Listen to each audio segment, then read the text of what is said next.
No.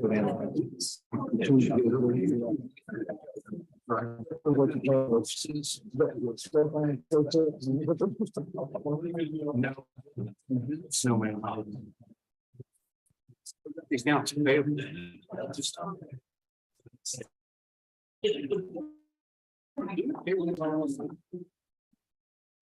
I think so. We did.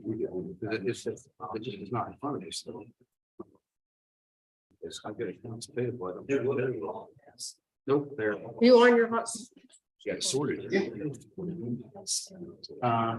there's no day did this because he wasn't paying attention. Sorry, I take these things apart and let's just say by the time they get put back together in a reasonable order, it's, salvageable.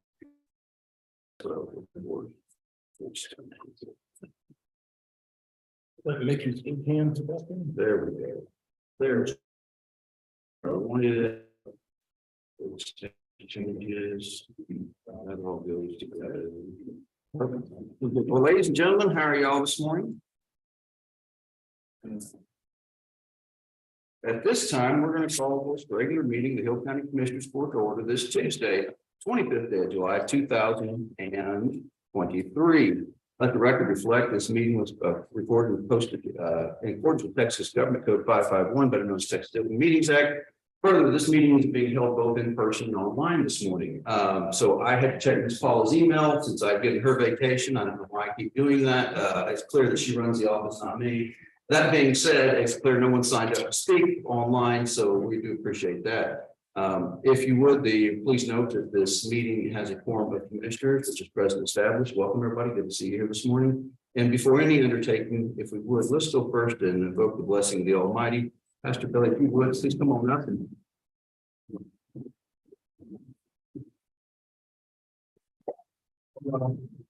Stand for the state law. There was list all commissioners, all of these are involved with this meeting today. If you give them wills of knowledge, they would do the things that you have. Christ, in His name we pray. Amen. Thank you so much. If you follow me the pledge back, that's fine. I pledge allegiance to the flag of the United States of America, and to the republic which stands one nation under God, indivisible, with liberty for all. Flag.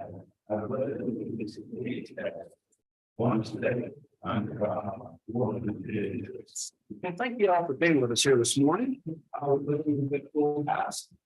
Mr. Bolton, what's going on? We're County Precinct 1. Well, we're setting up a rate running project right in front of Woodbury Community Center. And get things kind of shaped up there in front of the cemetery. Should complete that today. We're working with TxDOT alongside Scotty on some millings where all the trucks are underneath today. Okay. They're on 171 and 31. And we're hauling those directly from the project to the road. So by the end of today, we should be finished with that. And otherwise, just trying to catch up on shredding and maintaining the rest of the roads. All right, wonderful. Sounds like you got it on top of it. Mr. Crumpton, if you say you're not, you have to get that caveat in. It's hot out there. I've heard stories. It's hot. It's gonna be hot in the next 10 to 14 days. Can you do something about that? We made a committee. Can you have leftovers? But Ben's trying to do a little shredding and basically hauling some rock, building some road back up, create more dust, but it's got to be done. So Understood. Mr. Hawkins, what's happening in precinct 3? Pretty much the same thing. We're hot and dry. Got 2 shredders running, brush cutter running, and the rest of the guys are working with Jim. We're working on a project in 3315, trying to finish it up at some millings. There you go. He's getting to find out what I'm up against every day hauling rock because he's in the sack. Forward to get to the east side of this county. Yeah, it is. So that's a little cycle time. Yes, sir. It's pretty much awesome. Commissioner Lake, what's going on in precinct 4? No, we got 3 boom shredders and a regular shredder running, so we're trying to clean it off and get it to looking a little better, but that way maybe these people that fly low around corners won't have too many wrecks. That would be good. Speaking of wrecks, I'll take this moment to let everybody know, hey, it's corn harvest time in Hill County. You've been out on the rural roads, you've seen the trucks, you've seen the combines. I know we're all in a hurry to get somewhere, but just take a few moments, nobody gets hurt, pay attention. Sometimes with big combines, it's hard to see the folks behind them, and we've had accidents in the past. Just give everybody a little more grace, say a prayer for them if they're driving stupid, but give them a little room to operate. What's going on this morning in emergency management? I think everything was on the agenda. We'll just pass and cover when we get there. What that is I didn't prepare for that.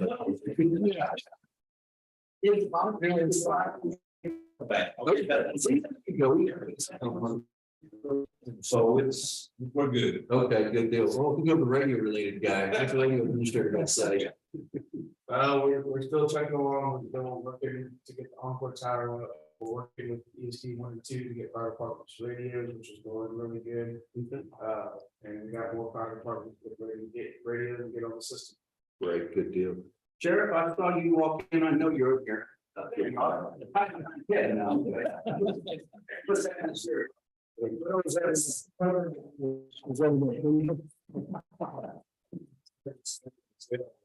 slow as we've been sometime. Very good. Yeah, looking pretty good there.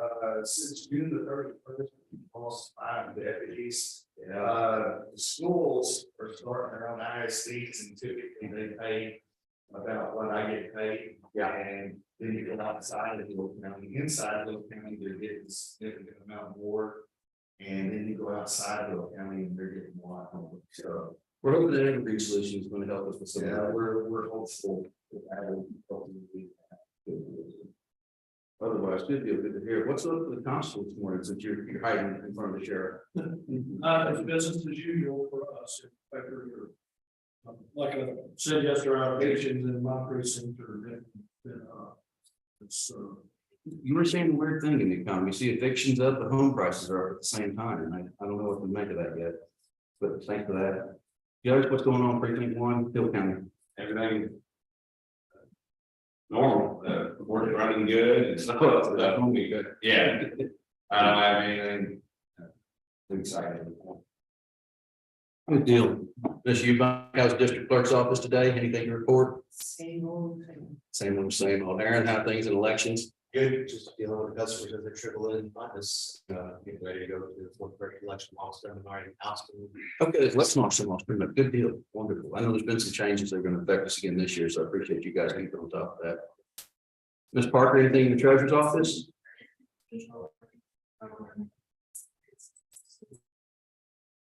That is great, but that is huge, so I appreciate you.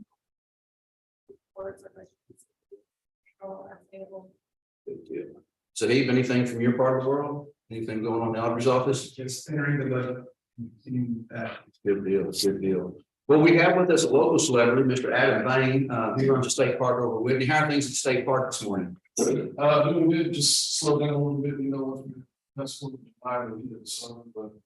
First part of the summer was good, we got ready, first part of the spring, roughly, we really took the situation where we're gonna be for the 3 year old. 20,000 just in the park. That's incredible. Thanks for sharing that. Howard thing, Cook, anything? I'm sorry, yeah, I saw Stoll throw ahead real quick, like different headlights. Mr. Cook, how are things in engine health? Sponsoring planes for and ready. Okay, good deal. Thank you very much for that. ESD 1, what's going on this morning? You here because we talked about burn ban? Burman, we're working hard to get radios, coordinate ESD 2, so we can work better together. Wonderful. We just need to find a location since at Oxla. Oh, yeah, that's gonna be an issue. So let's talk after court if you got time. We'll figure out if there's anything available. Is there any other elected or appointed official here that got something to share with us this morning? If we dive off on this agenda? This is the fun part of the meeting. The rest of this is work. So, okay, all right. In which case, there's, I'll take a few moments real quick. So let's talk about construction. Remediation issues going forth down at the AgriLife. They think that the building has finally stopped settling. We're working with the architect, who I believe holds liability on this, quite frankly, in the long run. And the architect is working to remediate that movement in the slab. So that is moving forward. Mr. Davis has been doing a wonderful job for us, Zach Davis, County Extension Officer, on managing that. So we really appreciate it. Back to Covington Street, we have some folks here from Chemistry this morning. That project is moving along. I had a chance to take Judge McGregor and retired Judge Bob McGregor And of course, Martin Lake through there yesterday, got a tour of Cody. That's going to be such a wonderful setup when we're done. The air conditioners are all finally installed, both phase 1 and phase 2. I'm really surprised at how little air conditioning it takes to air condition that part of that building. It's going to be slick. So a little bit knockout things around there. We're moving forward. I know that Mr. Lake has got the asbestos people coming up this week, Monday next week, forgive me, to start remediation on the property we bought. And the individual owns a house in the corner came in and made an offer to me yesterday. So I need to talk to you guys about that, but not today. It's not on this agenda. Otherwise, it's budget time. You are going to have a hard time finding me. I've got a lot of data to enter in a short period of time. I have a self-imposed deadline of this Friday at 5 o'clock to turn the budget in. Statutory deadline is Monday at 5 o'clock. I would rather have a shorter timeline. The pressure helps you work, but on top of that, if we don't get it done, that way we've got until the end of it. There was a few things that have changed due to some legislative action, specifically in the 3rd special session, that caused the appraisal numbers not to come in as early as possible. We got notice last week, Thursday, that they may not show up until the 25th.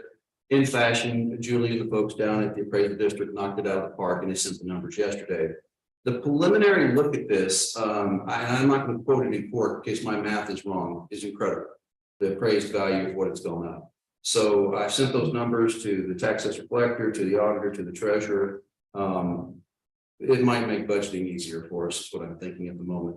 Again, I don't want to quote numbers in court because I've only done the math 3 times and want somebody else look over my shoulder to make sure I'm correct, but it's a good start. So this week I let Paula off. She's got 42 years of service and a lot of hours. And when she said she'd like off, you kind of go, yes, ma'am, that's what it's going to be. So if you're looking for me, call the cell phone, leave a message. I won't answer it. I'm not answering the office phone. I'm literally entering data this week.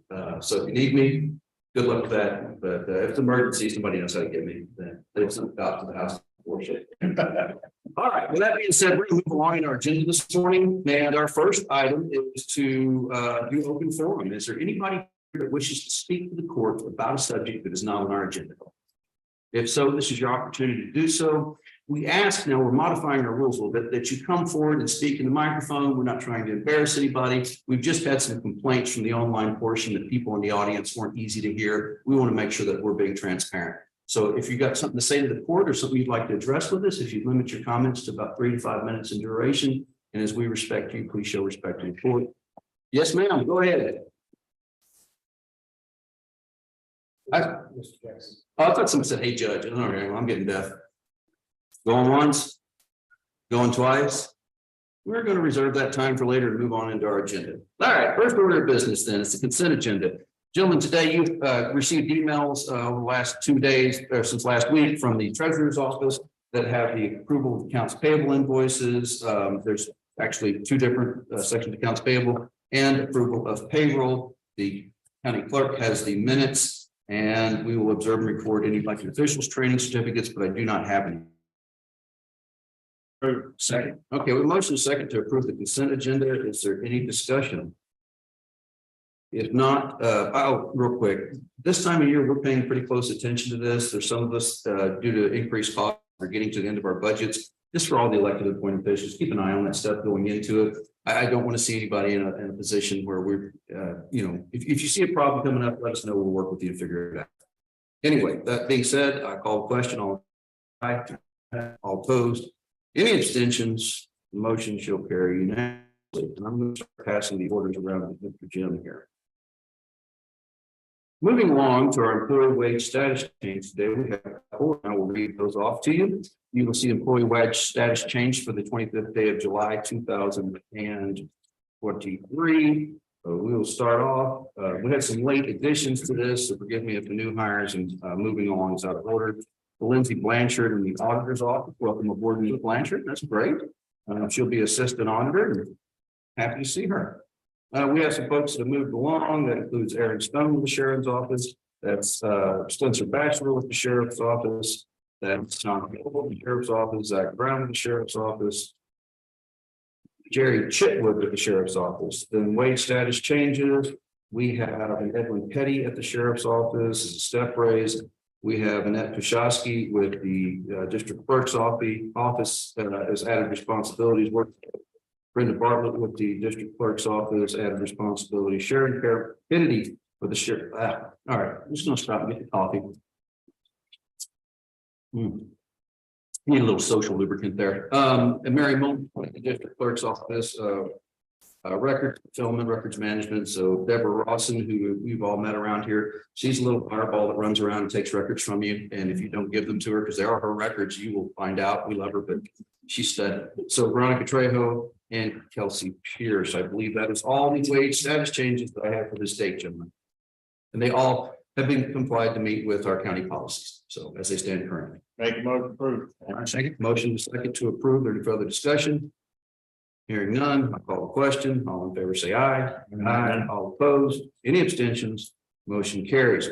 So we're going to pass that one around. Number two, this is a culmination of a lot of work that both the commissioners have done, but more importantly, Rachel Parker, our treasurer, has done with. We issued a fee earlier this year. We got the responses to it. We reviewed those. And at this time, we're going to talk about the primary health insurance coverage. Daniel Anderson, American Insurance, come on up. Right. Thanks, sir. That's good to hear. Yeah, all right. Just so you know, I'm Daniel Anderson. I've been in the business for about 18 years now. Here, should we? Yeah, she can give them to attach. Thanks, sir. All right. So what we did is when we go out to RFP, we go to make sure we check the market and make sure the county's in the best place for the county and for their employees. And the market's changed so much for the last 15 years, you pretty much have to do this every year to make sure you're doing your job, right? That's just the way the market works. So what's nice for Hill County is, you know, in the past, we've been really hot for a lot of years, right? It's been tough and made transition from an HMO plan to a PPO plan, then a combination plan. And right now, our claim is really well through. When we submitted this, we were at 71.6% claim ratio, which is. It's for us has been outstanding. You have to remember just a short 4 years ago, we were somewhere like 160 or some crazy amount. That's right, absolutely. So what happens when your claim ratio looks that good, when your submission, the market starts to look good, and we always send it out together. They have to bid on without the renewal, so they're bidding on current rates, and there we get some pretty aggressive bids. And so in your package, you'll see here we got responses from your current company, Blue Cross, United Healthcare, Curative, Aetna, and Scott and White. If you're looking at the simplified, you don't have to look at the whole thing. You've got United Healthcare came back with the most aggressive out of the market at that time, right? Curative's a little high, Scott and White's about at current, and then Aetna's a little high, basically starting point. So Blue Cross original rule released at around 3.3%, which is above where it was. And based on using the competitive data and the negotiations, Judge Lewis and Rachel have been really vocal and supportive towards the carriers and what we've got going on. It helped a lot in negotiations, and Blue Cross was able to drop your rates to a -3%. That's just astounding. And we got a negative rate. That's happened one other time in 17 years, like I said here. Yeah. Trend by itself, just trend in the insurance market, anywhere from 9 to 10%. That's without having a bad year or that data, that kind of stuff. The -3 is investing in y'all, very attractive group. And you also get a 2% credit back on top of that. So Blue Cross gave you an additional 2%. So you're really at a -5. Wow. Okay, so another $42,000. So that's. And premium saver to keep the plan just like it is was flat. So you're basically getting the 65,000 plus the $42,000 credit. Okay. From last year to this year. Wonderful. So you obviously you can do whatever you want to, but in my opinion, based on where the rest of the companies came into, it's really good to probably stay where you're at with the investment that Blue Cross is making in you in the plan, and no change. No change. Administrative, Blue Cross has the largest network there is out of all the carriers. An excellent opportunity for the county. Do y'all have any questions about the medical? There's no change in the plan at all. Okay, it's the same as it is. We're just gonna rock going forward. Just a couple of statements real quick. Number one, when we issued our RFP, the end result on the lowest and best bid. It's not just the lowest. If you take the lowest bid every time, well, government has problems. So we looked at this and Rachel see the information that ANCO's presented us. And I will say, I would rather stick across the current plan we have than moving to United. And for that was our United. I don't mean to be honest, that did not work well here. with United. We had lots of United. I don't want to take a step. We has worked so hard. And I'm going to get all county employees help MD, so we're taking some of those claims off of our picky stuff. Who used to go to the emergency room to get a slip on the nose on Sunday night? You had to be at work Monday morning. We got that out of the way. A lot of this stuff, the things that we've done as board, things that the employees have done to help us really improve our look to a lot of people. We were real ugly a couple of years ago. Nobody wanted to date us, but we're getting damaged now. And I would be my recommendation to this body that we stay where we're at and take a negative 5%. So you've been, county has been with United before. Yes, sir. We had a United plan a couple of years ago. We had Texas Assistant Counties provided this insurance for many years, and they offered Blue Cross. The problem is TAC could only structure their Blue Cross plans in a certain way. And the way their plan was structured wasn't really a viable option for most of us. Most of Blue Cross, and this is going to sound offensive, and I don't mean it to be, but county employees are typically a little older than average. What we were seeing is plans that were focused on folks that maybe didn't have kids, it's more expensive to put your kids on, more expensive to take steps that would improve your family life. And at the same time, our policies, we're trying to attract younger people into the county. We need them. So that plan wasn't working well, but we had a series of claims on it, and they came in here and told us it's going to go up 10% a year from now, no matter what you do. So we said, well, that information, thank you very much. We went out for bid. We got involved with ANCO. The first year that we had to take something, we took United bid. It was the best deal for us. But you have to remember, our claims were like 160, 170% of premiums paid. It was an insane amount of money. We look back. So the plan was very limited in what we could do, very limited network. You had to have a pre-approval for anything. If you've been going to an ear, nose, and throat guy for 20 years, didn't matter. Now on, anytime you went, you had to go to your primary first to get referral there. Then again, the coverage was difficult. There wasn't a lot of local coverage in Hill County. People use their own physicians. You had to go out of county to get that. So it was not the best of insurances. It helped us get some things on the right track. It, I think, proved to a lot of folks around here just how valuable our insurance is, how much of a benefit that insurance is. But our goal was to get back with Blue ultimately. And it took us a few years wandering in the wilderness before we got to the promised land, but we're here now. And I really think that, a lot of times, and I can't say this is a fact here, you will see people throw in these ridiculously low bids like United did. Those are kind of cut rate plans. There's not a whole lot going on there. And what we see is they'll buy your business the first year, and then it just starts going up. I like Blue for the fact we've already been with them, and they didn't try to buy my business the first year. They gave us a straight up deal and negative 5% renewal because we held our end of the bargain up and we dropped our claims. Anyway, that's my discussion. He's absolutely correct on everything that he said. And so in the combination of two plans that y'all transitioned to do that, it's kind of new in the market over the last year. It actually keeps a lot of claims off of Blue Cross, and it helps make y'all look more attractive when we go out for RFP, right? So you've got the premium saver that you have that takes the reinsured part of that deductible out of pocket. So what happens is the higher deductible with Blue, even though you've got the card, so for everybody it works well. All those claims are hitting Blue until you get to that high deductible because the premium saver is picking those up. So that math works over throughout the year and makes you look really attractive. If it wasn't for that combination, you wouldn't be running at 70%, right? You'd be running hotter. And when you get up above 85%, you start to see trend and everything go up, right? To stay in at 71%, 70% is really, really, really nice. So it's a combination effort for everybody to create this, and not many people in the market, period. It doesn't matter what segment you're in, are getting any big increases in the benefit code. I'll just tell you that at all. Good deal. Well, there's a motion and a second to approve Blue Cross Blue Shields with premium saver bid, same as last year. Yes, sir. All right, for the primary health insurance coverage. I did the premium savers. Yes, ma'am. I'll take it up. Yes, ma'am. No, that's completely. Thank you. You did fine. So we'll take the primary up, just knowing that that's the plan that's marked on here, and then we'll go to the premium saver in a second. So. Okay, perfect. All right, gentlemen, any questions about the motion? Any further discussion? Anybody in the audience that works for the county has got something to say about it? No, I get about a slow nose, like, why are you doing that? Okay, good. All right, in which case then, I'll call the question. All in favor, say aye. All opposed, any abstentions, motion carries. Since we did take action and view the Blue Cross Blue Shield Premium Saver as our primary health insurance, so we need our secondary health insurance coverage.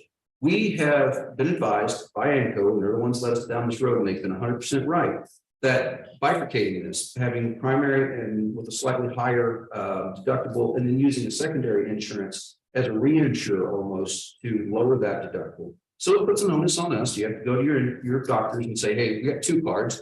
Sometimes they'll say, we don't take that second card. What I normally do is go, here's my insurance agent, call them. And that usually solves the problem. I've rarely had a problem where I went to the doctor's office more than once. Yeah, it's a little bit of a hassle with folks with the saving. It allows us to give a much better policy. So it's my motion again that we approve AmFirst as a secondary health insurance coverage as a necessary part of the primary health insurance coverage. Motion is second. Any commentary? Working well down sheriff's office, so you guys know that. Okay, please ensure you get your secondary card because your deductible, if you do not, is $5,000. If you use it with your secondary card, it's $500. It's a $4,500 savings. And I know I've had a problem with UT Southwestern, I just had to keep going back. Once you finally get it in, it's pretty much done. So if you have trouble with it with your physician, don't hesitate, call us. We'll get you in touch with somebody to help you out and get you down that road. I know insurance can be overwhelming. Absolutely. Y'all get a hold of us and let us fight it with you. That's what we do. Okay. Just don't let us, if we say in the dark, nobody knows, you don't know. You just need to ask for help and let us get involved and see if we can work it out for you. Okay. Good deal. Appreciate that, Dan. All right, in which case we've got a motion and a second. Is there any further discussion? Hearing none, I'll call the question. All in favor, say aye. Aye. All opposed? Any abstentions? Motion carries. That leads us to item number 4, which is discuss and approve our ancillary health benefits. As you gentlemen are well aware, we offer some other benefits besides healthcare. That's well, go ahead, Dan. I'll let you go and do I it. got it. So we also went out for proposal for moment as an ancillary provider. Out there, we got a few backs that were competitive, but overall, to simplify it for you, the Guardian adjusted renewal, because it came out as a pretty decent sized increase. They readjusted renewal, but then on it did go up 8%, but the market was well above that. So there's not really a competitive place to go other than where you're at for the plan that you have. And it's an excellent plan. The vision is stayed flat. There is no increase on the vision, and it was a small increase, but we got that resolved in negotiation. Wonderful. And then the base life was a bigger increase, but we got that reduced down to 4%, which is some pennies basically on the base life, and it's substantially better than where the rest of the market is. So overall, Guardian's renewal package, adjusted renewal package after negotiations, and that's the thing with going out for a proposal. If you don't go out for a proposal, the increases would have been substantially higher than where they are now, right? And so with negotiation with what the market looked like, the market was able to bring this down to where they're at, and they still are the aggressive option for your employees at this point. Okay. So if we stay on the same folks we're with, is anybody Make a motion. So we have a motion and a second to adopt the proposal from Guardian for our ancillary benefits coverage for Hill County for fiscal year 2024. Any further commentary, questions? Anybody in the audience? You got a question? It's a great time to ask it. No? Okay. All right, in which case then, I'm gonna call the question. All in favor, say aye. Aye. All opposed? Any abstention? Motion carries. Thank you very much. Thank you. Again, I always appreciate all you guys do for us. There's so much goes on behind the scene that I don't think the rest of the world gets to see, and we're very appreciative of it. Yes, sir. If anybody needs to talk to me anytime, just call. Sounds Okay, great. Thank you so very much. I appreciate you. Well, hopefully this is going to make open enrollment a little easier on us too with the same folks again, Yes, sir. That is something to be considered. All right, good deal. All right, we're at this time, we're going to move on to number 5, which is a presentation by Mr. Don Ross for the Court Appointed Special Advocate, better known as CASA. You guys may or may not know, we have interactions with CASA, not so much in my court with Judge Browson's court, but really in the county court of law for the majority of it happens, and a little bit happens upstairs as well. They provide needed services and advocacy for children in our judicial system. So at this time, Mr. Don Ross, you have the floor. Thank you, Judge. I am Don Lawson, the Executive Director for CASA in Hill County, Texas. I'm here to do 3 things today: tell you who we are, what we do, and to request funding from the county to support our most vulnerable citizens. You all have a packet that kind of has some facts there about CASA. CASA stands for Court Appointed Special Advocates. It's not about houses, it's not about housing, it's about advocacy for children that are in foster care. Our advocates are individuals from all walks of life that volunteer their time, speak for abused and neglected children in foster care in Hill County. Each of these volunteers has taken 30 hours of training, observed 2 hours of court proceedings in the county court of law courtroom, passed numerous background checks and interviews, all before being sworn in by Judge Matt Crane, county court of law judge, as a guardian ad litem for the court. The Texas Family Code sets forth the duties and responsibilities of guardian ad litem, and our advocates are trained to be able to perform their duties as outlined in the Texas Family Code. In February 2018, a local group of concerned citizens met to discuss forming a CASA program for Hill County. Previously, McLennan County, CASA covered both Hill County and McLennan County. In 2017, they decided to focus on McLennan County, leaving Hill County without a program. With the assistance of Texas CASA, this group of citizens decided to form an independent CASA program for Hill County. You can see on your sheet there that a steering committee was formed, and you can see the folks that were involved in getting this thing off the ground. The steering committee was formed to guide this process until the new organization had been incorporated and joined Texas CASA. In May 2018, CASA Hill County, Texas, Inc. was incorporated as a corporation of the Secretary of State. And in September 2018, Hill County CASA received its 501c3 designation from the Internal Revenue Service as a charitable nonprofit corporation. Upon receiving the designation from the IRS, Hill County CASA was admitted as a 72nd member program in the Texas CASA organization. The board of directors, as you can see in your handout, as first board was formed and the search for executive director began. And if I might, you also have a list of the current board, and we have several board members here. If you are one of our board members, you mind standing in please? So these are the folks that serve our board and they serve our board members. And they are all volunteers. So, as a matter of fact, most of our organization has volunteers. We only have 3 paid staff.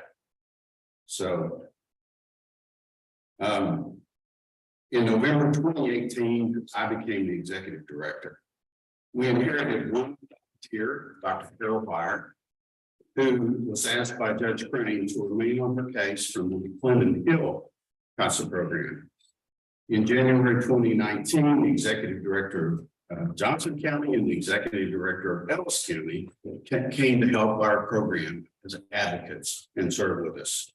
So as of January 2019, we had 3 volunteers. As you can see from your sheet, we've grown from, that one original volunteer of Dr. Breyer up to 35 volunteers now currently serving on 50 cases. In March, we held our first pre-service training class with 6 volunteers completing the 30 hours of training, 2 hours of courtroom observation, and being sworn in as advocates. CASA Hill County has a mission statement to speak for the best interest of abused and neglected children in Hill County. When a child is removed from their home by CPS, the judge appoints CASA and an attorney ad litem to the child. The attorney ad litem speaks for the legal interests of the child, and if the child is old enough to verbalize their wishes, the attorney ad litem must represent that to the judge. So advocates, on the other hand, speak to the best interest of the child, which may or may not be what the child wants to do. Very often, our children all want to go back home. A lot of times that's not in their best interest. The attorney must advocate that they go back home. We will advocate that they be placed in a safer and more permanent home. Once appointed to a case, council staff need to discuss with each advocate assigned to the case. Upon assignment, the advocate sign the letter of acceptance and begin to work on the case. It is the responsibility of the advocate to speak with the CPS case workers, and there are always at least two, if not more, attorneys, child parents, foster parents, relatives, teachers, doctors, and neighbors, so that they may know something about the child and their situation. In each case in Texas, the judge must by law render a finding regarding the permanent placement for a child within 1 year. During that year, our advocates continue to meet with the child monthly to advocate for their well-being. This involves trips to see the child in person, attend meetings regarding the child, and attend court hearings where the advocate will file a report to the judge and give an oral report to the judge of the advocate's opinion as to the best interest of the child. CASA serves at the pleasure of the judge in all of these cases.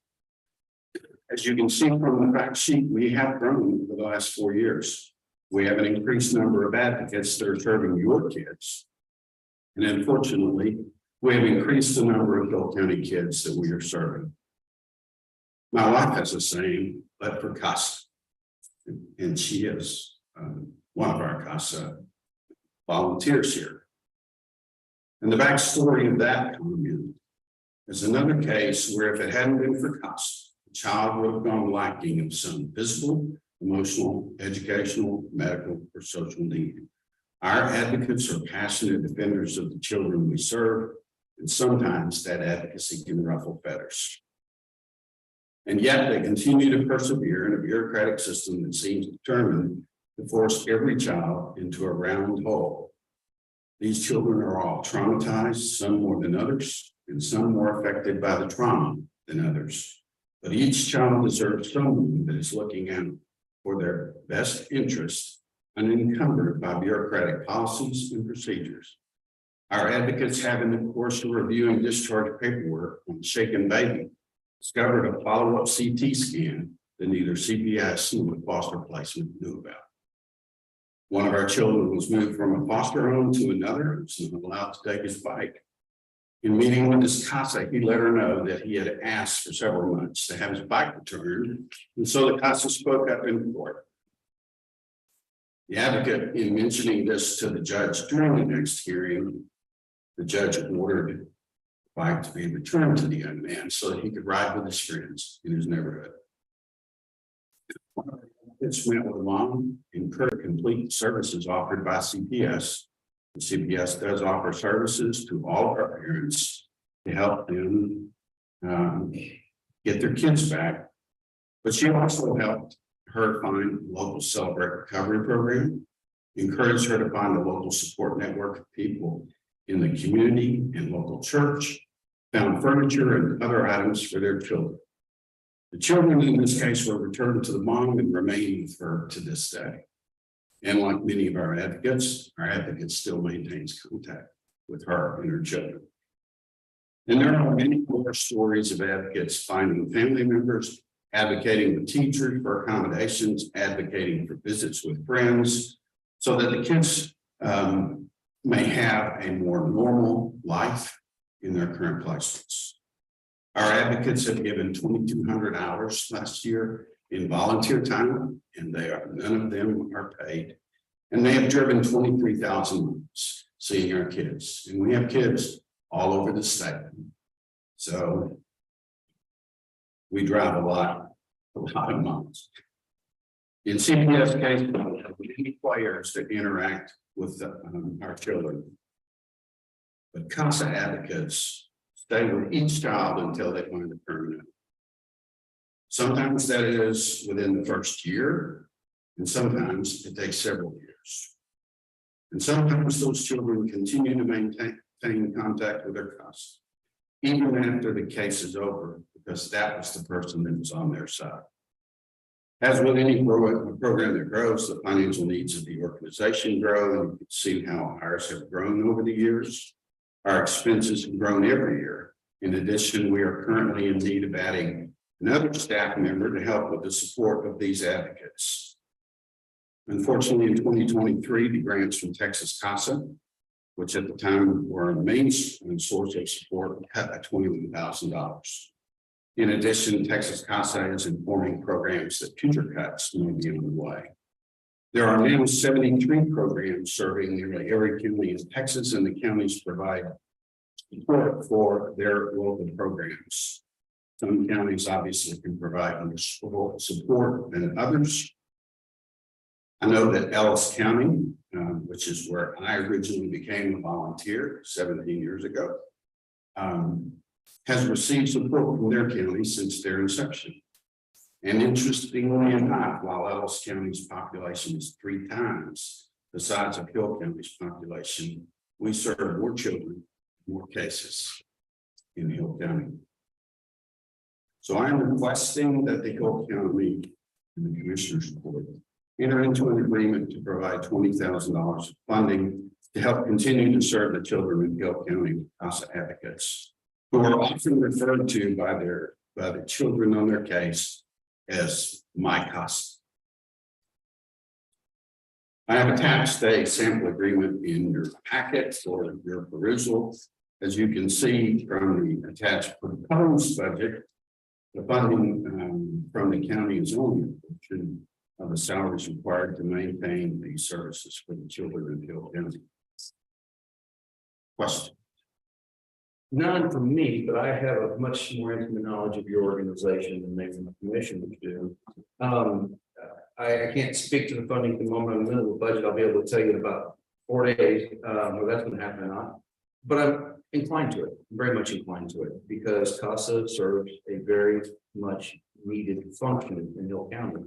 And I don't know that folks that don't have interaction with the courts on a daily basis understand just how much you do. Anybody that's listening at home that heard the speech you just gave should be somewhat shocked that in this day and age that we still have more cases in Ellis County, which is almost 3.5 times or so population. That we still have people that can't rear their own children with them. But that's just the nature of the society we live in. And so CASA is an important member of our legal community and a very necessary member.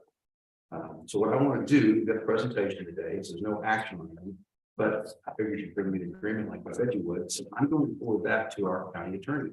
And we're going to get this on, I hope, the next regular meeting of our commissioners board to have a discussion about taking action on this contract. If there's any questions about this, you're the point of contact, I presume.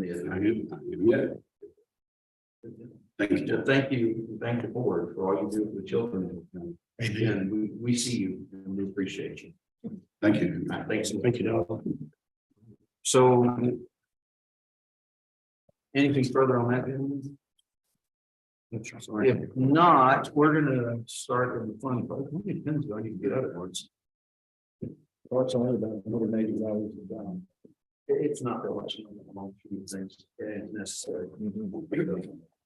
Other than report today that we need to look at regarding support for them as well, non-monetary support, just things I think we could possibly do, but I need to have some discussion with other parties. So, all right, so let's go on into the plat part of the deal. First plat is a replat for MDZFD Whitney Edition 1 Lot 1. What this is a subdivision that has existed off 1713 for a number of years. And somebody has gone around sprinkling Dollar General seeds in that area. And so this particular subdivision, we've been going back and forth. This address right next to Tulip Lane. You know where that's at? You've been on this. So the deal is the state of Texas has really increased their interaction with us from TxDOT in the last couple of years. It's been wonderful. And they've had to really take a look at how things were done in Hill County. We used to just issue a permit, a driveway permit, whatever. Knowing that we're growing, they've been really good about taking that on and putting some limitations on it. So one of the things we saw was this particular subdivision has been looked at by this replat, forgive me, is taking 6 lots and converting them into one, and they're going to build a Dollar General on top. So, and if you go out there, it's already under construction, which they can do because it's a replat. What the holdup was is the state of Texas says because of the line of sight and the distances on the road, they can only take right-hand turns in and out of it. There's no left-hand turn, it's cut across traffic. Well, in order for a semi truck coming from 933 down 1713 to take a right-hand turn, but they can't take a left-hand turn to get back on them. So to do so, they would have to go over to Tulip Lane, take left out of Tulip Lane. Tulip's one of those subdivisions, no offense to anybody, but you will be, if I didn't even see it. It wasn't real well built, and the road's not big enough for that. So TxDOT worked with us to help us to get the specifications, especially in the right of way. And the folks at NBC have agreed to follow those, and they're gonna rebuild that first block of Tulip Lane. Widen it. Yes, sir. So, and bring it up to space back out on the road so that it's a safe entrance way, exit way. So everybody, including their attorneys, have agreed to this at this point. So we are asking for the replat, and I'm asking for your approval since the development committee had approved the plat.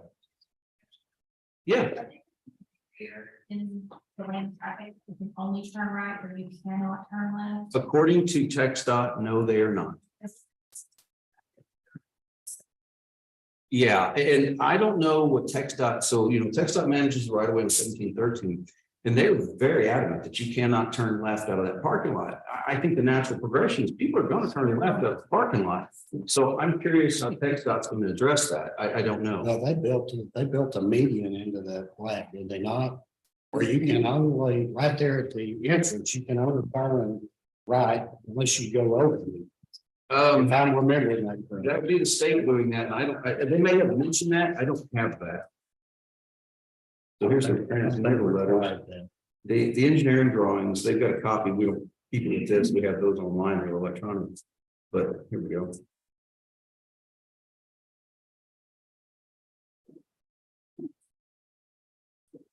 All right, there we go. So that's the Family Dollar, and I said Dollar Tree or the Family Dollar. So that's where they're taking those 8 lots, I said 8 lots and putting them together. That's Tulip Lane right there. That's 1713. As you can see on the engineer drawings, there's nothing on it that says that there's a median. But I remember hearing what TxDOT said, and I can assure you that they're going to enforce this drainage. Let's just put it. They just drive over. I'm really curious if someone watching on it, like a little. Stand up about 4 feet. I expect that TxDOT's going to do something to do so. And what are they saying there? Well, That's the driveway, yeah. Yeah, But there's- they built a median. A triangular median where you can only turn. Okay, so how they're addressing it, how TxDOT has been addressing it, is that going in and out of the building, it won't be a straight driveway, it will actually be angled, so. We're going out in 1713. They have just to the right. Again, people are going to ignore that. Just saying, so hence making them upgrade Tulip Lane to make it safer to get out of it. Now, what is that raised or what? I guess, or it could be a whole way to do things out there. The pothole is a very efficient manner for TxDOT sometimes. But anyway, so that's where we're at on that. So we believe it's, we've had a development committee, which includes the county surveyor, who is a stamped engineer and former TxDOT employee.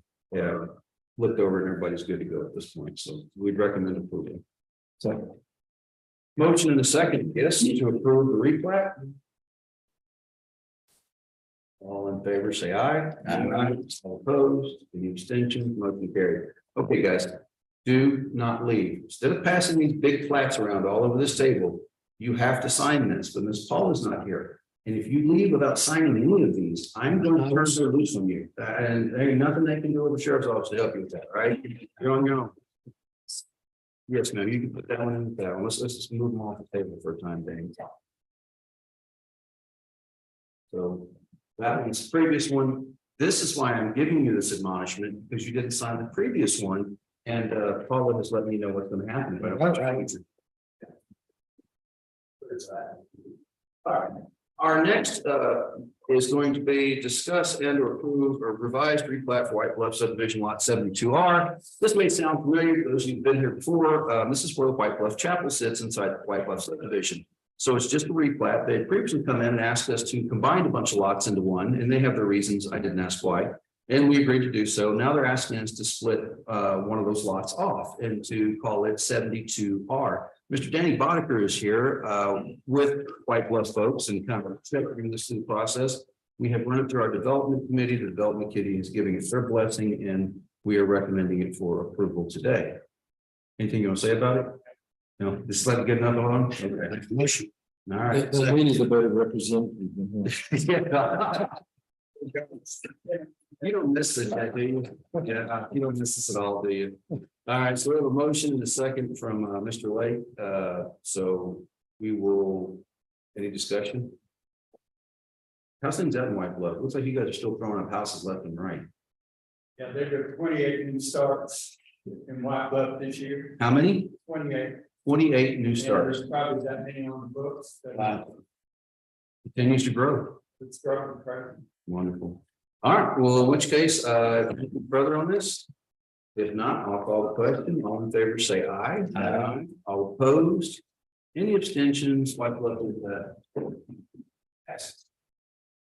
And then the next one, which is this is a plat for Lake Life Villas Edition, this is preliminary plat. Guys and gals, this is something a little different. This has come before you previously in regards to some variances from our current subdivision rules and regulations. What this variance that we approved previously was on lot size, and that's because they have proposed to do something we've not seen in the subdivision. They're going to build and install a municipal style sewer system, and they have a contract with Hillco to operate. So with that being said, our biggest holdup on our subdivision rule lot size has been basically the minimum you can even get away with in most of Hill County for a septic system is a half acre, and we do a minimum 1 acre just so that you have a net half acre. Well, because they're doing a municipal style sewer system, obviously they don't need that entire acreage. So this project is something that's already come to us. They've gotten the variances to do the smaller lot size. This has been through the development committee for review. This has been your precinct, you've seen it. And so it's coming for you for a approval of a preliminary plat only at this point. Questions? Yes, sir. So, speaking for the fire department, Yeah. subdivisions, right now, majority of the fire departments, all over the county, bring water to this. Mhm. Is there gonna be a fire hydrant anywhere in that subdivision? It's not planned to be at this point. Because the closer you get, when the house catches on fire, it goes through. Right now, people are separated from park. So you have woods and you can fight the fire before it hits your neighbors. The closer they put these together, That's really a good point. The limitations on the water hydrant, I think would be a great idea. Unfortunately, you know, the 17 some odd water supply systems operate in Hill County. There's only a handful that have a hydrant somewhere. Their infrastructure is just not built to what it needs to be. As I understand, it takes like a 6-inch main line to support a hydrant. But it's something as we move forward that we're going to consider in the rules updates. It will make it difficult for folks to develop that requirement, but at the same time, it's a bit of a necessity. This exact reason, the growth in those subdivisions around the lake, it's very clustered together. And a lot of those lots, before the county adopted the 1 acre size, are much smaller. So over there, we're working with the county commissioner to put in a water battery. Now, that's not in this, that's 10 miles from it plus. But you make a very valid point moving forward. If we can find the regulatory authority to require fire hydrants, I think we should probably do so. or even a backflow system, where the fire departments can get them. So they don't pull from it, they can hook up and let it flow into. Yeah, I got So you. even that would help cut time, money, and also make sure that we can protect the property. Out of curiosity, do you guys have many dry hydrants in the county? Yes. Okay, the reason I ask, this is right on the lake. Hmm. I don't know the ins and outs, but I'd like to speak to the Corps of Engineers about the possibility of putting a dry hydrant down there. For those of you who don't know, dry hydrant is not a pressurized line. It's simply a line that's where the truck can pull up next to it and it goes into a water source with maybe a couple of check valves. The engine or pumper would have to suck the water out of the lake, but it would make it available. They also have, in that area, they have a device, it floats, I don't know what to say. They can fire a 2-inch hose and they throw it out in the lake, float it out there. So we use that as some for the fire suppression, but yeah, that's a very good point. I appreciate you bringing it up. We can't contract it, we can't draft.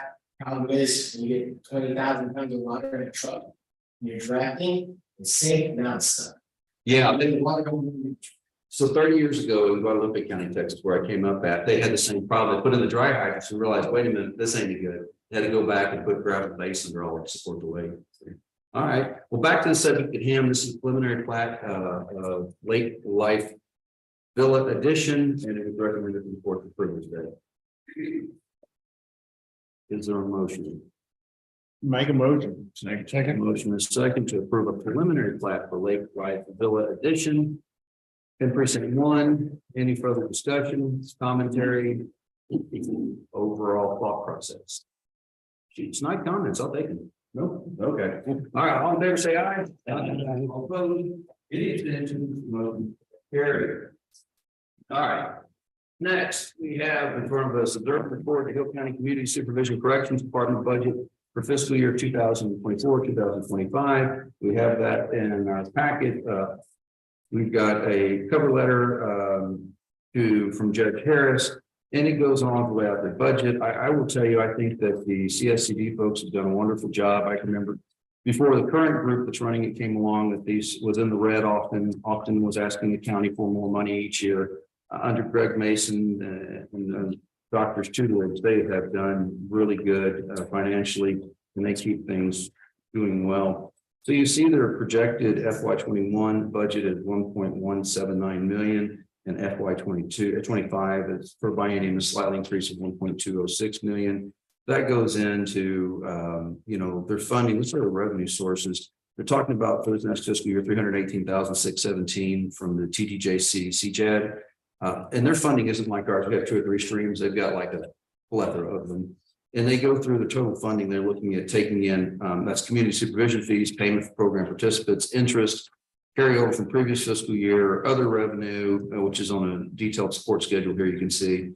B supervision interfund, CCP interfund transfer. They have the same amount of revenue coming in as projected expenses. Most of their expenses, like most organizations, it's the salaries and benefits. And then after that, supplies and operating expenditures. So I think they're doing a good job. This budget has been approved previously by other departments that are in charge of that. We're simply being asked to observe and report it to put it in official record of the county commissioners court. Make a motion approved. Second. All right, motion is second to observe and report the Hill County Community Supervision Corrections budget for fiscal year 2024, 2025. I will call the question. All in favor, say aye. Aye. All opposed. Any abstentions? Unanimously. Number 10, observe and record the Hill County CPS Treasury Board Treasury Report for, once again, more coffee. Coffee is the grease that makes life work nowadays. For June 2023, you will see that they've got total assets, liabilities, and look down in their ordinary income in the lower right-hand corner. They had county funds of $1,170, corporate contributions of $250, so a total income of $1,420.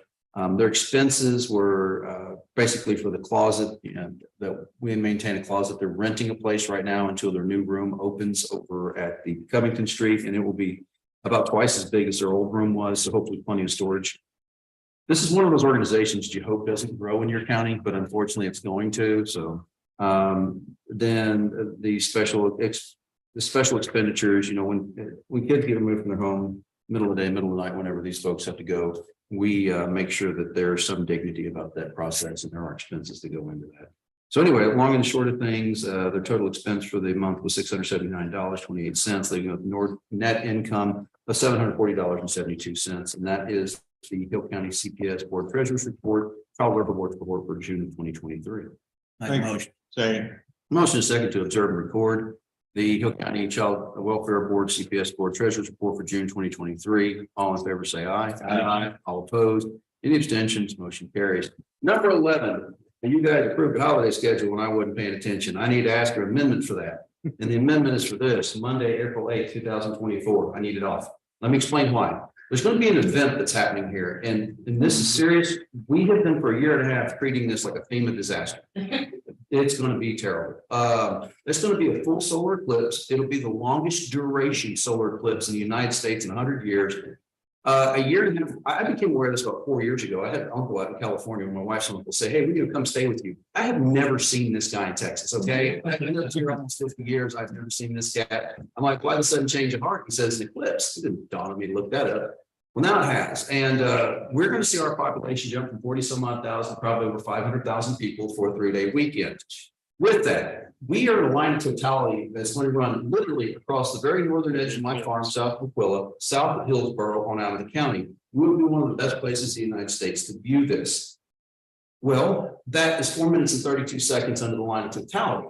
You get to Austin, I mean, you get down to Waco, you get up to Dallas, you're still gonna have 2 to 3 minutes of this darkness. So having this number of people show up is the disaster that we're afraid of, and it's going to happen. They're going to show, we have had speakers from countless other cities in the United States that have previously seen these in 12 and 17, what their experiences were. There's been committees set up. The city has been city of Hillsborough has been very instrumental in doing this. And we've got a lot of necessary players at the table and have had for over a year now planning on this. So April 8th, 2024 will be a total eclipse. We have previously asked the school districts to take that day off.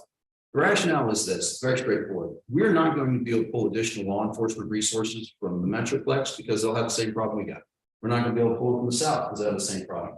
So if we 10 times our population, let's say we go from 40,000 to 400,000 overnight. I know a lot of you are shaking your heads. You don't believe this? I promise you this is the truth. It's gonna happen. I'll bet You cannot book a motel for the next year. Yeah, right now, go try to book a hotel room for April 8th, April the 7th, or April the 6th in Hill County.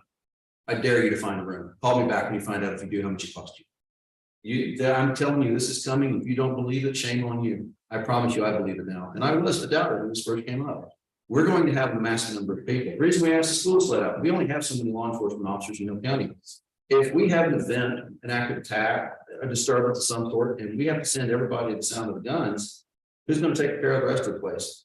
We would rather that the kids be out that day. There are no concentrated targets in Hill County. The other thing is, I want us to take off, close the courthouse down that day. That doesn't mean law enforcement off. It doesn't mean I'm off. And sure as that doesn't mean you 4 guys are off. We're going to be working just like everybody else. Oh, no, I thought we were. Life's hard. It didn't really have several times. So while You told me that. while it's not, it's going to be treated as a holiday. It's going to be plenty of people for the county still working. We'll have to budget accordingly in our budget to make sure we cover it. It'll be this 1 year that will increase it. But my ask is to commissioners that we take April the 8th, 2024, that Monday off. And that allows us to coordinate with our partners in the city and the other municipalities in this county, work to making sure we have a good resolution when we see a huge influx. You know, our biggest fears from this thing are really getting a mass group of people somewhere that it's April, it rains. Let's say Farmer Bob runs out in the field and they put 1,000 RVs out there and it rains and they're stuck out there. How do I get food? How do I get water? How do I get law enforcement service? How do I get medical services to people stuck in the field? 1,000 people would be insane. 100 people would be tough. But what we're looking at is this is going to be some challenges. How do we feed, house, clothe, provide for the needs of this many people? And we have reached out far and wide across the United States and numerous different cities. Speak of the mistakes they made, and we don't intend to make those same mistakes. So Hillsborough is taking note of that and trying to keep a lot of that activity local to Hillsborough. I love that idea because that's where the resources are here. That's where most of it. That doesn't mean that these folks won't show up down in your part of the world, Mount Calm, that they won't show up on the north side of the lake. They're going to be here. And the plans we've been making are to deal with that without causing a huge disruption in our counties. So I think it'll be a historic event, it'll be a wonderful event. And again, it's an event we've been planning for over a year. So I need to ask your permission to amend our holiday schedule to take that day off, knowing that there'll be a lot of us that are still working, but it allows us not to have a concentrated area for problems. So it'll just be close to the public. Yes, ma'am. Close to the public that day. We have Grand on Friday. Busy. Yeah, so it will just be closed to the public is a good way of saying it. You know, what I've heard that experience, food, gas, whatever that week before, you better stock up. There will be no cell service because Hill County will be flooded with phones. Yep, and so hence why a large part of this radio program is to. But we already know that AT&T is bringing out. Not moo box. That's what we need more chat. It's a cell on wheels. That is maybe augment the network to cover the added load that all these people are going to put on the system. I'm not sure. Art. I think the downtown would be slammed. I know they're hoping with Solar City or something like that out of these. What's that?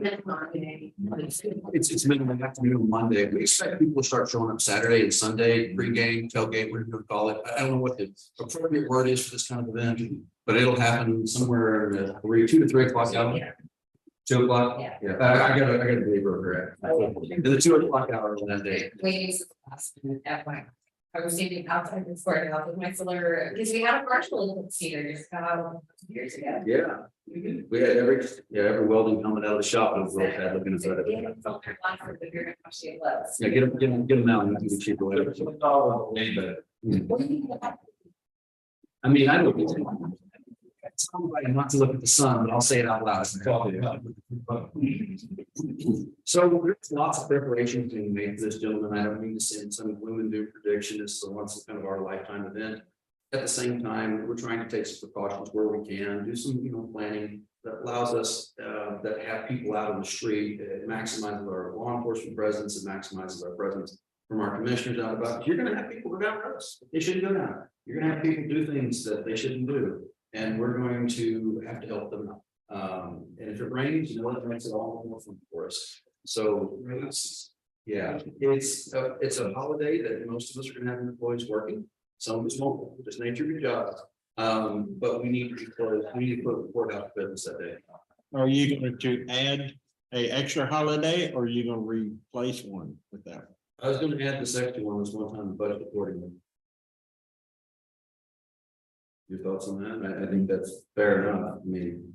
What I've heard, one of my employees, there was one in Nebraska. Mhm. They said it was unreal how people came in and as soon as it was over, poof, they were gone. I hope that's the case. Hope so. Don't have to go home, you can't stay here. So anyway, making preparations for that, what I'm looking to do is get your authority to approve our holiday schedule to close all public offices to the public for April the 8th, 2024. Like motion. So I can. Okay. We have a motion and a second to approve amendment to the county holiday schedule that we close all county offices to the public for the duration of April the 8th, Monday, April the 8th, 2024. Any further discussion? If not, we'll call the question. All in favor, say aye. Yeah. Aye. All opposed, motion carries. Number 12, discuss and approve buyout compensatory time. Gentlemen, I want to do it. I want to plan for it in this budget. However, we don't have it budgeted in the current fiscal year. We have unbudgeted reserve over here.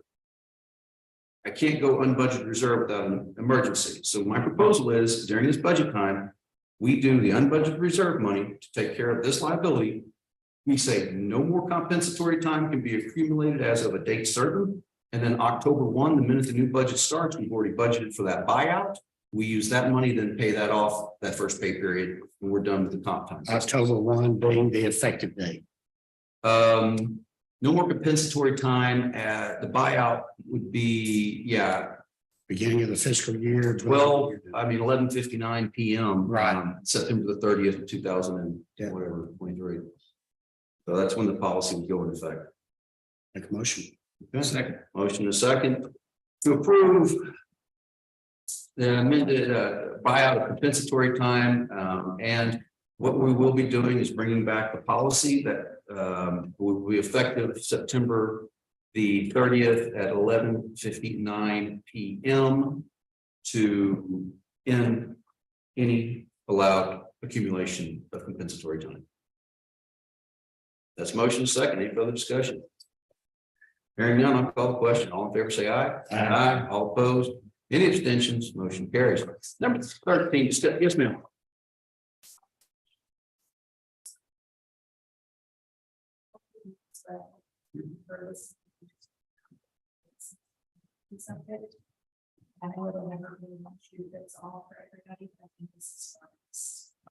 I agree. I appreciate everybody working together as well, and it's difficult to get new things done sometimes. But getting there and just doing what's right for the taxpayer and financially for us. So appreciate everybody's work on that. Number 13, discussion to approve communication system agreement between Hill County, Peoria and Peoria Volunteer Fire Department. And that's going to be about 13, 14, 15 and 16. So Chris, these are your babies. What you got? These are all just the same as all the other ones. This is the pre-approved template that was approved in Commissioner's Court and for all parts of the 4 or 5 departments there. It's going to be Peoria, Hubbard, Aquila, Blum. And gentlemen, why we're doing this in separate motions instead of just one big one is for ease of finding this at a later date. We're going to reference this contract and go, where did we put it at? So by listing them individually and separately, We only have to raise our hand in addition. Good, because I wouldn't let me do it. Yeah, I've seen, the same rules for everybody, it's candidate for goose, so. Make a motion to approve. All right, motion a second to approve a communication system agreement between Hill County, Texas and Peoria Volunteer Fire Department. Any further discussion? Well, that was for all of them. No, no, no. I'm gonna let the leg breaker on this one. Pretty good though. All right, I'll call the question. All in favor, say aye. Aye. All opposed, any abstentions? The motion carries unanimously this 25th day. 3. All right, that leads us on to number 14, discussion of approved communication system agreement between Hill County and Hubbard Volunteer Fire Department. Make a motion. Motion is second. Is there any discussion? If not, all in favor say aye. Aye. All opposed. Motion carries unanimously. 3.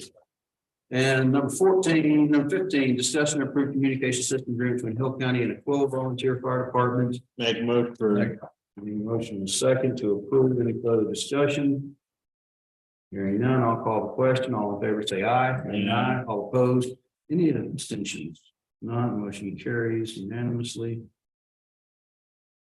Last but not least, discussion to approve a communication system agreement between Hill County, Texas and the city of Blum Fire and Rescue Volunteer Fire Department. We have a motion and a second to approve. Is there any discussion? General commentary on Blum. Anybody that brave today? No? Okay. In which case, I'll call the question. All in favor, say aye. Aye. All opposed? Any abstentions? We love everybody in Blum, but they have a sense of humor, and that's what we enjoy the most about them. So we joke occasionally. All right. That takes care of those. Number 17, is typical TxDOT fashion. Discuss and approve a resolution for Texas Department of Transportation to replace and or rehabilitate a bridge on HCR 4149 at Island Creek. So this is an off-system bridge replacement program we used to take advantage of a lot and just kind of dried up for about 4 or 5 years. There's a new individual in charge of that. Mr. Paul Sepik is retired and they brought a new fellow in. And suddenly there's money everywhere for this. So we told them, yeah, all the bridges we can get, we want to do. Why? Because we are declared as an economically disadvantaged county. Therefore, our cost match was dropped from 10% to 7.5%. Then on top of that, there's a just abundance of funds. So now they dropped our cost match to 0. So now I want to caveat this. If you're driving down a country lane in Hill County, Texas, and it's mostly dirt, and then you suddenly come across a state carried bridge, you know, something looks like it should be on the 35, not on a dirt road. That ain't our fault. Okay. The state of Texas dictates how and where the bridges are built and how they're built. Sometimes you see us build a bridge that you're like, well, it'd be better if built it over here. I agree with you, but the state gets its money from the feds and they dictate the rules and we have to live by them. These bridges can be $500,000 to $1 million, $500,000 to $1 million.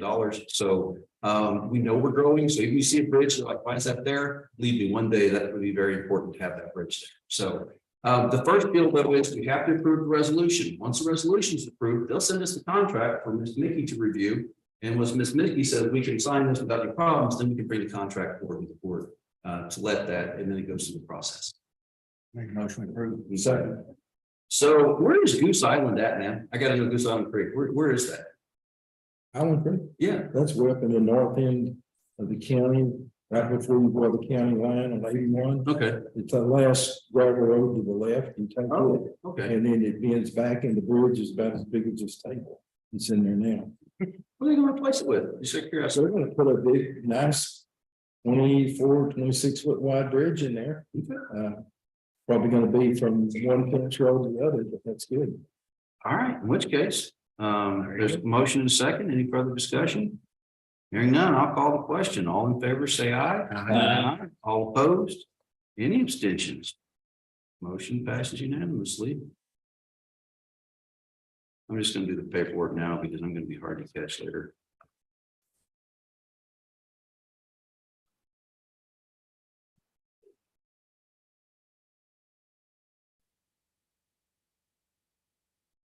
There we go. Number 19, discuss and approve juror compensation rate, increasing district clerk's juror cash on hand compensation fund. So our state in its wisdom passed a bill and our people voted for it, unfortunately, that we have now. So Miss, you have the con, tell them what we're facing. Oh, did we miss that? Yeah, we did it. I'm coming back to 18. Hold on, I messed that up. I asked you to come up. I'm not going to tell you to sit down. I jumped 18. I wouldn't either, apparently. So this legislative session, in their infinite wisdom, they decided to increase your compensation. Right now, we pay $6 for the first day and $40 for each subsequent day of service. So what the legislature is doing is saying the first day of service will be $20, will be reimbursed $14, which offsets, it'll be the same. $58 is the problem. I don't know why they didn't ask the clerks, because in our county and many other counties across the state, we pay in cash. Why? Because it minimizes our administrative costs, having to send this to a different office. Quite frankly, most treasurer's offices are very small. They have a hard enough time dealing with what responsibilities they address. If you guys don't here recall, many years we're here too, we used to do this as checks and it was a nightmare. Especially for the first day of service, because the $6 check, most people will just throw in the junk drawer and never cash. Yeah, reconciling those uncashed checks and going back. And many of us had the issue, the big thing on it. So what we did is this court approved policy whereby we go with cash. It speeds the transaction. There are checks and balances. The internal auditor checks it, the external auditor checks it each year. But this court has previously approved. Problem two is that with $58, it's going to be the minimum requirement that we pay jurors for subsequent days of service. Is that I have to keep multiple increments of monies, and that leads to errors in disbursement. So if you look at the graphic on the second page, if this court would approve $60, that means I just hand $3 $20 bills. All's well world. It minimizes clerical errors, easier to, we'll only have $20 bills in our cash fund. Right now, we have $2 bills and $20 bills because we pay the first day of $6 in $2 bills, which Spears really appreciates since it's really horrible pay. At least they get something to it. So that'll go away, unfortunately, but in any event, I think the $60 is both appropriate, and if we look at reverting to the check paying policy, you're going to have a far higher administrative cost to manage that. The difference between post 58 and 60 is about less than $1,000 in an average year for us. It's based on the historical of what we've done the first 2 quarters in our judiciary for. So I don't see that as any problem. I see that moving back to the check system, we could have a lot more administrative costs than $950 some odd dollars. I'm in favor of this. I've discussed this with the district clerk previously. We've run the numbers on it. And for less than $1,000 expense, it seems like to me, why not just do that? We got it. Let the jurors know that we appreciate it. $60 a day is not replacing your paycheck for anybody. But it is something to offset that. I think it's about time the state, the typical state fashion, they just put the credit card on the back. And we're going to have to do this pretty swiftly. This law goes into effect September 1st. So with that comes the notion that if I've got a couple of jury trials happening that we're facilitating, that $5,000 fund is not going to pay grand jurors, pay subsequent days of service. I mean, one, just a 14-man with 2 alternates and can cost $40 a day. So you're asking for doubling, correct? Yes, but I know that that's a little tricky inside of a budget cycle, inside of this budget cycle. So I'm set that to be effective. I mean, for August and September, we should be, I don't have a huge schedule for jury trials for those 2 months. So I think we'll be fine until October 1st. If we can find somewhere from the jury budget to take that $5,000 extra to increase our cash pool. Make a motion. Commissioners know that if it's even go in the jury fund, we've already looked at where we're going to put it, how it's going to operate. It's part of our discussions with both the district clerk and district judge. You're talking about small increases, not going to really hurt much. But I think we can limp along until October 1st. We don't have to do that. I just can see the jury trial schedule. I mean, I've got 2 coming up in August. But they're not on the same week. The challenge is too is that with the check processing schedule from upstairs, if I have 2 juries going at the same time, getting those reimbursements, because the treasurer pays us back when we have to run cash checks. In any event, those are the 2 basically. Make a motion to do that. Second. Okay, so we have a motion and a second to approve the juror compensation rate, which the state has mandated to be $20 the first day, we get reimbursed $14, and to be $60, which is above the state mandated rate of 58 for the second day and thereafter. So. And that would apply to Grand Prix. What's that? That applies to Pettit and Grand Prix. Yeah, getting there. All right, so those rates further require that we also, as part of this motion, approve increasing the district clerk's juror cash on hand for the juror compensation. Is that your motion second? Yes, something like that. Meandering. There you go. All right, in which case, any further discussion about this? Thank you for not going back to the checks. I figured you'd throw things at me if we did that. I just remember how horrible that actually was. So, all right, all in favor, say aye. Aye. All opposed, motion carried. And since we got you up here, I know we skipped 18, but we're going to go to 20, which is discuss and or approve your donation organizations. Go ahead. So section 6103 of government code talks about donation of your reimbursement. Right now, we have two funds that were approved by this body many years ago. The Top Victim Service Board and Crime Victims Fund. The nice thing about the third one that I'm proposing to put on the list is the Veterans Treatment, is the Veterans County Service Office. It was established by this body, and we have that here. Lots of veterans in our county. I think it would be a good idea to put it on the list. So that I have not looked into what the allowable expenditures are under that 610635, which is a Veterans Treatment Court Program.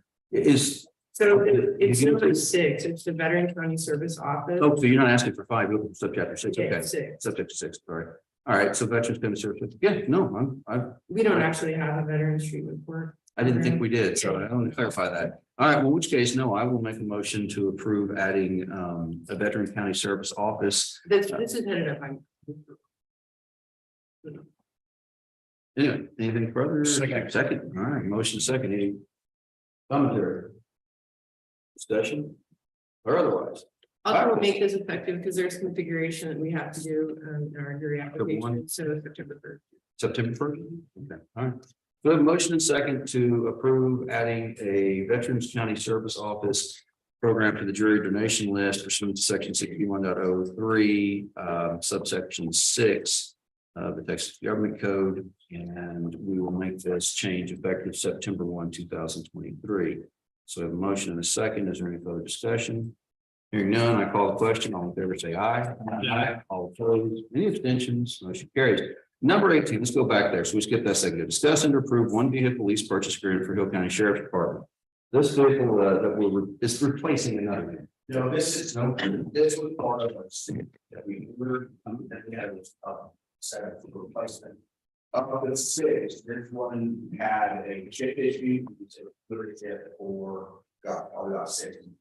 And so we've already done all the others, this vehicle is already in service, so this is just. It's the same good with chip issue, but it's finally got fixed together back.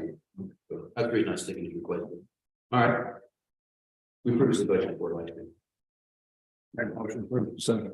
Motion is second to approve one vehicle lease purchase agreement for the Hill County Sheriff's Office. That lease agreement being between Hill County, Texas, and oh my goodness, American National Leasing Company, known as contract number 3338C. That's the really important part. That number is the important part. I promise. 3338C. That would make it so much easier to find later when we got to read it. All right, there's a motion and second. Is there any further discussion? Once, twice, 3 times. I call the question. All in favor, say aye. Aye. All opposed, any abstention? The ayes have it, the noes know it. Number 21, discuss and approve burn ban. Here's your motion. Second. You know what? It's clear to me somebody wants this over with. Where are we at today, guys? What's the story? Well, we were 620 yesterday. That's a little bit backwards. Math, but I think it was still need to be. It's just Over 575. Yeah, you're exactly right. It's all right, there's a motion and a second to approve the burn ban. Is there any further discussion regarding the burn ban? And I'm just going to continue to drag out calling the question on this until such time that I get your signatures on some things. Yes, it's kind of blackmailish, but not really violating the law. The penal code doesn't speak to us. So there's some things we need to talk about. We're gonna put a burn ban on, not under 481, but under 576. Local government code, 576 local government code. 41 is the government code. So what we're gonna do is there's gonna be limitations. There's some things we can't ban, guys, no matter how much we want to, without declaring a disaster. And I'm sorry, a disaster doesn't exist currently. So we can do the burn ban for 90 days and simply that it is now live. I think that we do that. Number two, we can ban as pursuant to our previous order, outdoor welding, outdoor cooking, stuff like that. We're limiting what we can do though there. We can't do the total ban. We can You can't ban outdoor welding like this, they have to have. So forgive me, you're correct. That's observer. And there's some language we put in there requiring fire extinguishers and whatnot. Know that oil and gas companies, for whatever reason, the state of Texas is seen to make immune from our burn bans. Fair enough. That's how they do things. The fine folks at the state park don't have to comply, but they've always been really good neighbors and they do. The folks at the Corps of Engineers, has any of them been here? I know this is recorded, so they can see this later on YouTube. They sometimes don't listen to us. About 3 years ago, we had a subscribe burn manager that came in swaggering with his hat backwards and told us how he knew everything. We said that doesn't sound like a good idea. And they proceeded to burn a good part of the county after they said they wouldn't do that. So, you know, we ask everybody, use common sense. I'm going to be honest with you, locks are there to keep honest people honest. Burn bans are here to keep honest citizens honest. There's going to be violations. And I ask that when we see these violations, we take it up and let them get to the courts. And I'm looking at you, Judge. You know, you got your discretion. I can't tell you how to use it, but it makes our fire department's life more difficult if we don't enforce these burn bans. And I know nobody likes enforcing these burn bans. They're a pain. And I get the legal hurdles to them, but it's something we have to do. So I would say to make it for 90 days, we would do the regular things that we make sure that if you're outdoor welding, you know, that you have an observer that open fires outdoor that aren't contained. That would mean barbecue pits you can still use. I get that question every time. We are not communists. We are never banning barbecuing. Okay. So you can't go take a nap on the couch after your third cerveza. Okay, you've got to stay there. The other things on it, that's pretty much it. And if it rains considerably, because it seems to rain about 72 hours every time you've taken an affirmative vote for That's good, yeah. If that happens, when we get a sizable amount of rain, one rain's not going to get us out of this, but we'll bring us back to the court for an early removal. But for right now, that's my recommendation. Okay. Make a motion. I made him, there's a motion already. We're done discussion. And I held up my word. I was just dragging this conversation out while, we get these things signed. Oh, no, we're not going to take a vote for other things, guys. We'll take a vote on the adjournment. That's what we're doing. Yeah. Yeah. I'm serious. Here, Paul.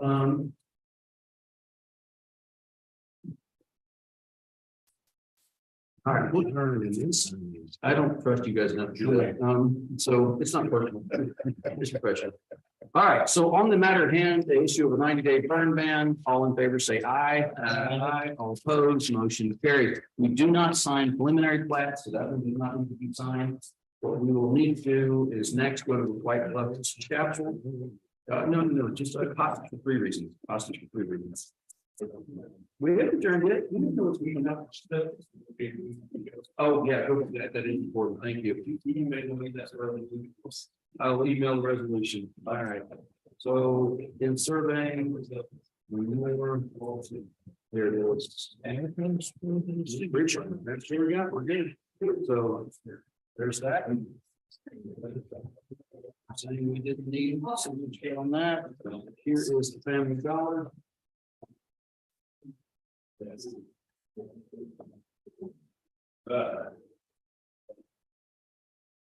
The reason I'm not adjourning this, guys, we have questions about county business with more than 2 of us here at the forum. So I am not going to get us into forum trouble at this point in my life, not especially with Mickey here. She might be a tougher. She might be tougher than old David is on these issues. So there's 2 copies of this. I'm going to flip this over to the last page. If I can just get my fingers to work for a couple of seconds.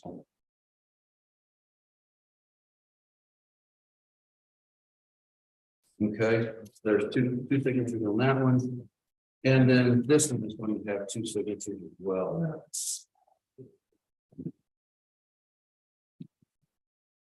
I'm not gonna fill out the date on this because this actually was approved last commissioner's court, and there's just 2 of us, that didn't- 3 of us that didn't sign it. No, there's 2 of us that didn't sign it.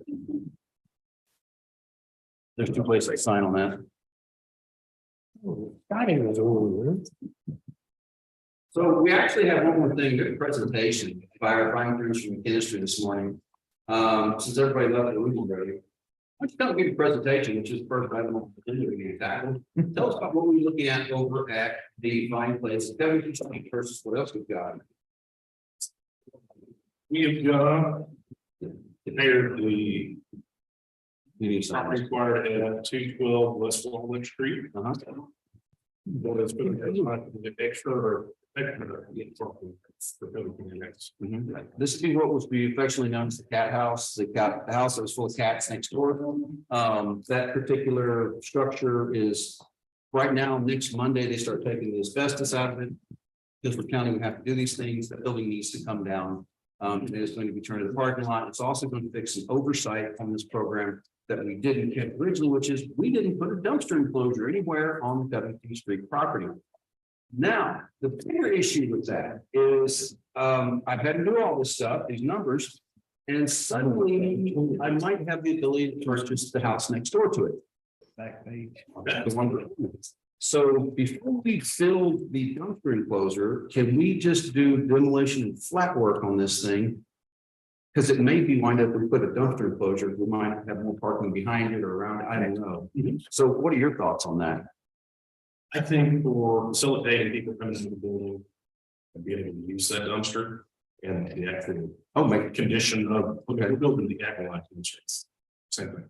Yeah, I expect to be nice, so I feel the parking around it, or even if you incorporate all 3 of these spots in there, is really going to be an issue. I don't think that building space is terrible. I think trash either, it's not food product. No, I don't yet. August. Probably better. Imagine. I do think keeping it up close to the building one is going to put it on camera where you can see what people are illegally dumping, which is a problem. That's a good point. That's a very good point. And it's going to make it so that after hour, when she's taking everything out of that back door, it is close adjacent to that loading dock and the service doors. That, you know what, you make a very, very good argument there, and I think that's good. So what are we looking at then on overall cost? Okay, so it's 2 phases. I've had them put together numbers for the building we own. Now, we're in the process of acquiring the other house that's off of Bodart Street, directly behind Covington, directly to the west. But since we've not actually taken ownership of it yet, they've already done some numbers, some work on it, but this is specifically for the property we recently purchased that faces Walnut Street, that is directly southwest of our building. It is the smaller lot. And it is for after the abatement, the full demolition, tree removal, and return to flat work with the same design intent as what was done. For the price for that lot with the dumpster enclosure is $156,450.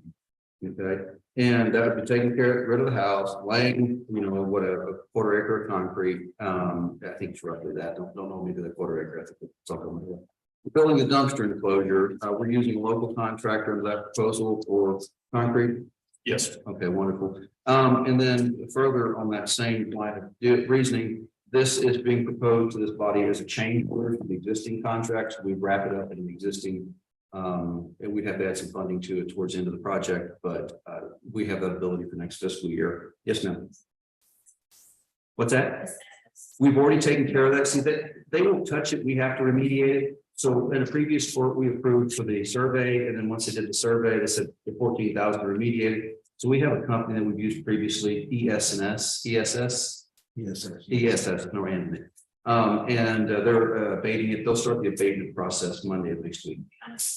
No, it's okay. That's a good question, because we've made that mistake before and we don't need to make it again. The state of Texas does not find that to be amusing in any way whatsoever when we make that mistake. So, but anyway, what we do, if you guys, we can't approve this today because it didn't get the numbers in time to get it to you. But what we can do is put this on our next meeting, and I will bring this back for discussion and or action You won't need to be here. You're welcome to be here. We're happy to do so. I just give you an opportunity to make that presentation today, since you've patiently sat with us the whole meeting, and no fistfights broke out. It was a good meeting. So anyway, this gives everybody time to think it over. If you guys got any questions about it, you're free to reach out to Cody. If you don't have his number, I do. But it's something that we need to look at as we move forward with making that a long-term facility for the county. Is putting some of that infrastructure in the back and more parking. We can already tell you right now, there's about a quarter of the parking lot, maybe a little less than a quarter, but a fifth of the parking lot we can't use because of construction. Parking is already tight over there. Talking with the girls in the tax office, any more parking for employees would be much appreciated. And I think as things become more full swing over there, you get more offices, and we're going to need as much parking as we can get our hands on. And our goal is to probably put the employee parking in the back. Part of this presentation I'm making is that we've also done a couple of small changes on the back. There's a stuff with those doors back there for years.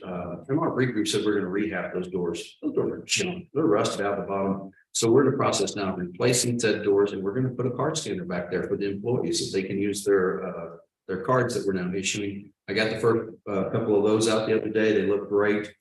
Phil's been working on that with the Christian Cable Group to get some. They got one of the doors you got to throw elbows in. So we're getting that worked out so that the project comes along. There'll be some little changes as we move forward. A lot of this, not this concrete dumpster business, but a lot of this is going to be able to take care of under some money we already previously laid aside for contingencies at FF&E. One of the other things in this presentation is that we were talking about the furniture to go in the courtroom and that waiting room. They had spec'd out as oak seats. I don't think we need that over there. Let me explain. You remember the blue cushion chairs that were over at Franklin Street in that meeting room? We got some of those. That's what I'd like to see us do over there. They interlock, they can stay in a row, they're comfortable instead of being a hard wooden seat. They last well, and they're about how much difference in price? I'm assuming they're about half for that level of. Makes the money stretch better. So, and it provides more comfort. If you've been over and seen that courtroom, it's bigger than this courtroom. And then the waiting room outside is again half as big, bigger than this by half. So if you ever think you want to call multiple juries at the same panel, I got a place for you. All right. When that happens is when the slot is good shot. It's time there. Okay, good deal. So what I'm going to do, guys, is as soon as the remediation is done, I expect that we'll start with this project. Just letting you know. I will bring it back to court for formal approval of the change order. But unless I hear, you guys have previously given me the authority, unless I hear some objection, I'm going to go ahead and start moving forward like this is what's going to happen. So anyway, all right, good. Thank you, sir. I appreciate it. Thank you. Anything good further for the good of the project? I think the thing is if you'll learn it. Yeah, no, please do. Cut them around. They be printing, not making a mistake. Yes, sir. Again, you guys got questions about this later, holler at me. Let me know. Thanks. All right, and it's.